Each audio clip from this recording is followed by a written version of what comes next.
પંજાબના શિક્ષણ મંત્રી હરજોતસિંહ બેન્સે નંગલ ડેમ ખાતે પહોંચીને પંજાબના પાણીના હકોની સુરક્ષા માટે બીબીએમબીના નિયમન કક્ષનું નિયંત્રણ સંભાળ્યું. શિક્ષણ મંત્રીએ જણાવ્યું કે પંજાબ કૃષિ આધારિત રાજ્ય છે અને જો અમારી પાસેના પાણી ગેરકાયદેસર રીતે છીનવાઈ જાય તો રાજ્યનું અસ્તિત્વ જોખમમાં પડશે.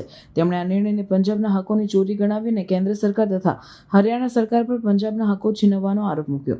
મુખ્યમંત્રી ભગવંત માન પણ નંગલ ડેમ ખાતે પહોંચ્યા છે અને તેમણે બીબીએમબીના નિર્ણયનો વિરોધ કર્યો છે. તેમણે જણાવ્યું કે હરિયાણાએ માર્ચ સુધીમાં પોતાના કોટાની 103% પાણીનો ઉપયોગ કરી લીધો છે અને હવે એપ્રિલ અને મે માટે વધારાનું પાણી માંગે છે. તેમણે બીબીએમબી પર રાજકીય દબાણ હેઠળ પંજાબના હકો છીનવવાનો આરોપ મૂક્યો છે.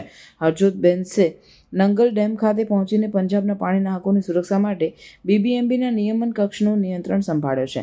તેમણે જણાવ્યું કે પંજાબ કૃષિ આધારિત રાજ્ય છે અને જો અમારી પાસેના પાણી ગેરકાયદેસર રીતે છીનવાઈ જાય તો રાજ્યનું અસ્તિત્વ જોખમમાં પડશે. તેમણે આ નિર્ણયને પંજાબના હકોની ચોરી ગણાવી અને કેન્દ્ર સરકાર તથા હરિયાણા સરકાર પર પંજાબના હકો છીનવવાનો આરોપ મૂક્યો. પંજાબ સરકારે નંગલ ડેમ ખાતે સુરક્ષા વધારી છે અને બીબીએમબીના પંજાબ કેડરના અધિકારી આકાશદીપને બદલીને હરિયાણા કેડરના અધિકારી સંજીવ કુમારે નિયુક્ત કર્યો છે. મુખ્યમંત્રી માને તમામ પક્ષોની બેઠક અને વિધાનસભાનું વિશેષ સત્ર બોલાવવાની સંભાવના વ્યક્ત કરી છે જેથી પંજાબના પાણીના હકોની रक्षा કરી શકાય. हम सब साथी इस वक्त नंगल डैम पर मौजूद हैं और मकसद एक ही, हम पंजाब का पानी बचाना चाहते हैं. पंजाब का पानी पंजाब की लाइफलाइन है. पंजाब एक एग्रेरियन स्टेट है. एग्रीकल्चर, हमारी इकॉनमी एग्रीकल्चर पर बेस्ड है और एग्रीकल्चर पानी पर बेस्ड है. और अगर हमारा ये पानी हमसे छीन लिया जाएगा गैर कानूनी तरीके से तो पंजाब खत्म हो जाएगा. ऑलरेडी हमारे 90% जो ब्लॉक्स हैं वो डार्क जोन में जा चुके हैं.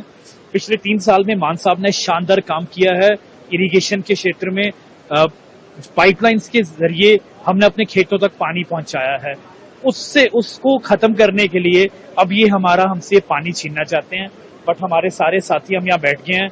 जो रेगुलेटरी रूम है, कंट्रोल रूम है, उसका हमने कब्जा ले लिया है और हम इस वक्त जहां से हरियाणा को ये पानी छोड़ने की फिराक में थे, इस पर ये अपना प्रोटेस्ट भी जाहिर कर रहे हैं और इंश्योर कर रहे हैं कि हरियाणा को ये पानी ना जाए. क्या लगता है जैसे आपने कब्जा कर लिया तो उससे स्थिति कैसे? देखिए, हम अपना धर्म निभा रहे हैं. ये हर एक पंजाबी का धर्म है. आप इतिहास में देखिए, ऐसे मोर्चे पंजाब में लगते रहे हैं. हम अपने पूर्वजों से सीखकर अपना धर्म निभा रहे हैं. तो आगे की स्थिति क्या रहेगी? जब तक हमारे माननीय मुख्यमंत्री भी यहाँ पहुंच रहे हैं और जैसे जैसे हालात होंगे, जब तक बीबीएमबी अपने स्टैंड से वापस नहीं लेता, तब तक ये धरना